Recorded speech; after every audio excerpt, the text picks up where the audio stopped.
நடுவர் அவர்கள் திண்டுக்கல்லே அவர் வீட்டுக்குள்ளே உட்கார்ந்து கொண்டிருக்கிறார். நான் என் வீட்டுக்குள்ளே உட்கார்ந்து கொண்டிருக்கிறேன்.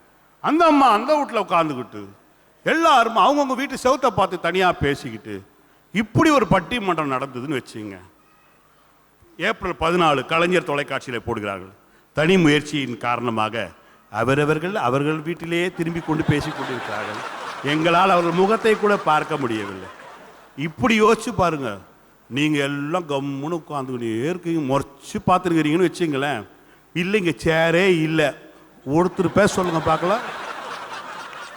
அண்ணன் அழகாக சொல்லுவார், என்றைக்கு கலைஞன் வெற்றி பெறுகிறார் என்று சொன்னால், கலைஞர்களுக்கு என்றைக்கு சுவைஞர்கள் அங்கீகரிக்கிறார்களோ அன்றைக்கு மேடையில் இருக்கின்ற கலைஞர்கள் வெற்றி பெறுவார்கள்.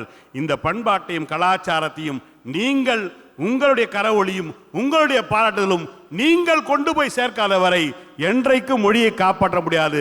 காப்பாற்றுவது நீங்கள், போற்றுவது நீங்கள், உங்களால் தான் முடிகிறது என்று கூறி வாய்ப்பளித்த நல்ல உள்ளங்களுக்கு நன்றி பாராட்டி விடைபெறுகிறேன். நன்றி, வணக்கம்.